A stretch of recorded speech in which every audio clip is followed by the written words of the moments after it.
د لیوال ملي پوهې پروګرام وسایل نه همت اړین دی. د ټکنالوژۍ په مرسته زده کړه په هر کور، هر ځای، هر وخت او هر عمر کې پرته له ښوونکي او ښوونځي. په سبق به پیل وکړو. ترې د پښتو لیک کتاب راواخله. زموږ د نن ورځې سبق دی تا یا تی. تا یا تی هم د پښتو په تورو کې یو توری دی چې د نن ورځې په سبق کې به یې ووایو. د کتاب پاڼه دې راواړوه. په دغه زرغون رنګي چوکاټ کې دغه په تور رنګ غاړ د تی توری د پراته الف په څیر لیکل شوی دی. دا ګورئ دغه شی چې له پورته له ښکته ځي او بیا کیڼې خواته تاویږي او په کیڼ لوري حرکت کوي، بیا بیرته پورته خواته خیږي. دا راښیي چې تی داسې لیکل کیږي. د تی شکل او نوم تی دې وپېژندل. اوس د تی په غږ خبرې کوو. د تی غږ څه دی؟ تا. تا د تی غږ دی. ګوره تا د تلې د کلمې په سر کې د لیکل شوي تی غږ دی لکه تله. ته ووایه تله. د توت د نوم په سر کې هم د تی غږ دی لکه توت، لکه تله، لکه آباد، لکه تره، لکه بتکه، لکه تت. ما څو ځله کلمه یاده کړه. کلمه څه ته وایي؟ د څو تورو له یو ځای کېدو نه کلمه جوړیږي. لکه تله. شاباس. اوس دې چې د تی غږ پیدا کړ په دې هم ځان وپوهوه چې د تی توری له نورو تورو سره د تړلو پر وخت په سر، منځ او پای کې شکل بدلوي. د تی توری په لیکنه کې په لاندې ډول راځي. یوازې په خپله تی لکه آباد. دویمه تی له بل توري سره په سر کې تړلې لکه د تلې په کلمه کې د تی توری راغلی دی. دریمه تی له بل توري سره په منځ کې تړلې لکه د بتکه په کلمه کې.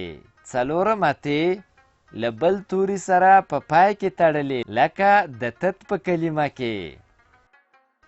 اوس دا ګوره تی په کلمه کې څنګه لیکل کیږي. دا ګوره تله او ترې لاندې توت لیکل شوی دی. دا ګوره د تلې په نوم کې یو ځل او د توت په کلمه کې دوه ځله د تی توری راغلی چې هر د تی توری په شنه او سره رنګ لیکل شوی دی. ګوره دا بل زرغون رنګي چوکاټ کې تله رسمه شوې ده. ته پوهېږې چې تله یې ولې رسمه کړې ده؟ ته اندېښنه مه کوه، زه به یې درته ووایم. دا د دې لپاره چې د تلې انځور دې په ذهن کې ښه ځای ونیسي او په تورو د تلې د کلمې لیکل یاد کړي. د تلې کلمه له 3 تورو جوړه شوې ده. تی، لام، هی. تی، لام، هی توري چې سره یو ځای شي نو تله لوستل کیږي. دا ګوره د توت کلمه هم له 3 تورو نه جوړه شوې ده. تی، واو او تی.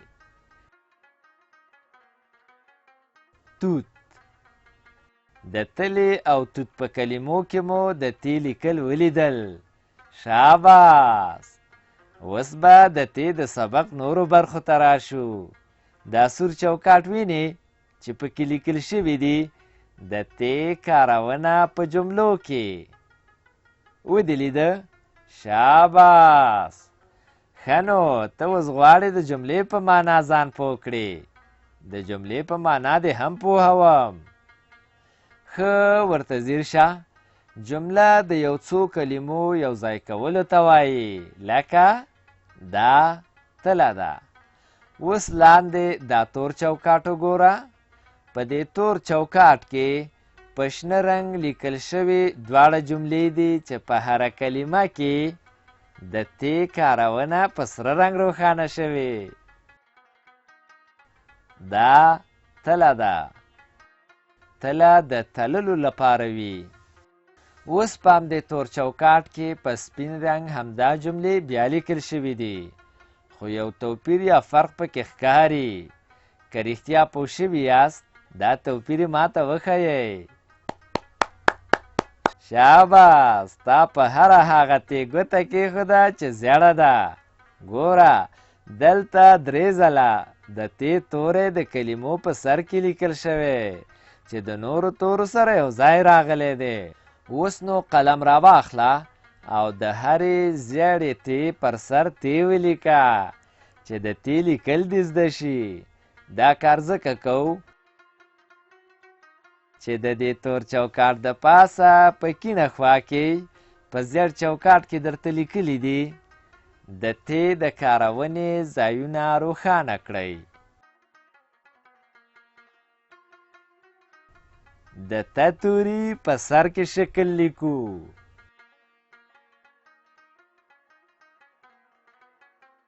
د ت توري په سر کې شکل لیکو. ډېر ښه، په تور چوکاټ کار وشو. اوس راځو شنه چوکاټ ته چې نورې جملې زده کړې. دا تله ده. په تله تول کوي. په شنه چوکاټ کې وګوره، دلته جملې په تور رنګ او هره تی په سره رنګ راغلې ده. اوس په همدې شنه چوکاټ کې په سپین رنګ همدا جملې بیا لیکل شوي دي. دا ځل دې هم د نښې منځ وویشت. په هرې هغه تی دې قلم کېښود چې زیړ رنګ لري. دلته هره تی په زیړ رنګ لیکل شوې ده. یوه تی د تلې د کلمې په سر کې چې د لام توری ورسره تړلی راغلی دی، او دوهمه تی د تول د کلمې په سر کې د واو توری ورسره تړلی راغلی دی. اوله جمله داسې ویل کیږي، دا تله ده. دویمه جمله داسې ویل کیږي، په تله تول کوي. اوس قلم را واخله، دا په سپین او زیړ رنګ چې دا تله ده لیکل شوي په سر یې ولیکه چې لیکل دې زده شي. او همدارنګه په تله تول کوي، په سر یې ولیکه. دا تله ده. په تله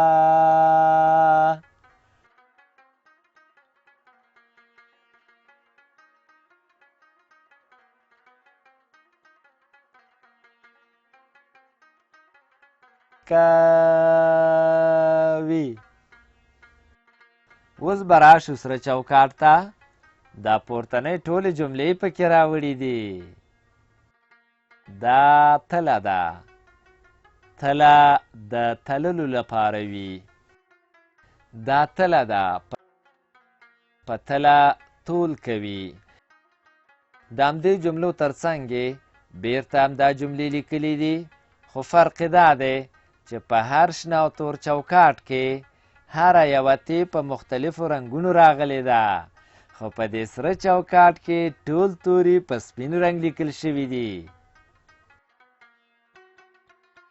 اوس نو قلم را واخله، د دې سپینو جملو په سر ولیکه چې لیکل دې زده شي. که زده دې نه وي نو دا سبق له ځان سره بیا بیا واوره.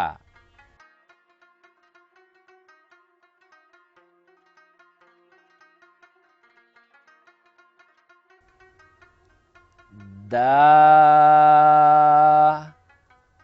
تله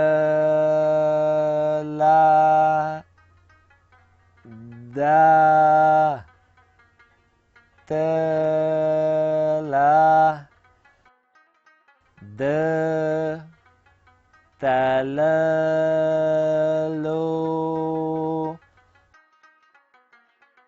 لپاره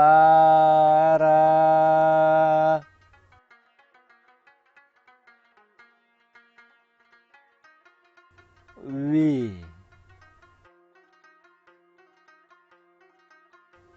دا تلا دا پت تلا تول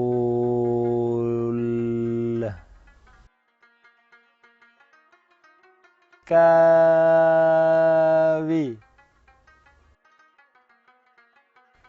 تر سره چوکاټ لاندې خړ چوکاټ ته راځو د خړ چوکاټ په سر کې د لاس او قلم نښې او د تمرین کلمه ګورې چې په سره رنګ لیکل شوې ده ورخطا کېږه ما د تمرین په معنا دې پوهوم د یوه کار بیا بیا کولو ته تمرین وایي په تمرین سبق ښه یادیږي که ته د یو شي نوم یو ځلې واورې کیدای شي لږ وخت وروسته درنه هیر شي خو که څو ځله یې واورې بیا دې په یاد کې ښه پاتې کیږي اوس چې د تمرین په معنا پوه شوې راځه چې تمرین وکړو تر تمرین لاندې په ټکو ټکو باندې څو ځله د تی توری لیکل شوی دی د دې هرې یوې تی د پاسه تی ولیکه کله دې چې هره یوه تی ولیکله کیڼې خواته ځیر شه 4 جملې په ټکي ټکي خط لیکل شوي دي د هرې یوې جملې د پاسه هم لیکل وکړه چې دا ټولې جملې دې په یاد کې پاتې شي دا تله ده تله د تللو لپاره وي دا تله ده په تله تول کوي بیا په همدې خړ چوکاټ کې 2 کرښې ګورې زه پوه شوم چې اوس تکړه شوی یې دلته اوس په شنه کرښه د یوازې تی تمرین وکړه د تی توري یوازې شکل لیکو او په سره کرښه د بل توري سره د تړلې تی تمرین وکړه د تی په سر کې شکل لیکو په زیړه کرښه دا تله ده ولیکه او په توره کرښه تله د تللو لپاره وي ولیکه د تی توري یوازې شکل لیکو د تی توري یوازې شکل لیکو د تی په سر کې شکل لیکو د تی په سر کې شکل لیکو د تی په منځ کې شکل لیکو د تی په منځ کې شکل لیکو د تی په پای کې شکل لیکو د تی په پای کې شکل لیکو دا تلا دا تلا د تللو لپاره وي دا تلا دا پتلا تول وي د تی توري یوازې شکل لیکو د تی په سر کې شکل لیکو دا تلا دا تلا د تللو لپاره وي په دې لوست کې مو زده کړل د لیک په وخت کې د تی توري شکلونه یوازې داسې لیکل کیږي له نورو تورو سره ګډ په سر منځ او پای کې داسې لیکل کیږي. کلمې مو زده کړې: تله، توت، آباد، تره، بتکه، تت، تللو، تول، کوي، لپاره، ده، تمرین او داسې نور.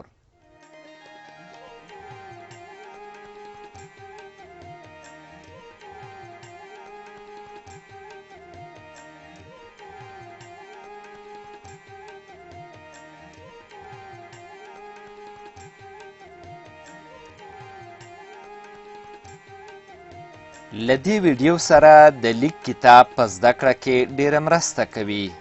د کتاب ترلاسي لپاره پته ده LLS@leval.com 003 280 24 40. د نورو معلوماتو لپاره لیوال د لرې ښوونځي تګلاره وګورئ.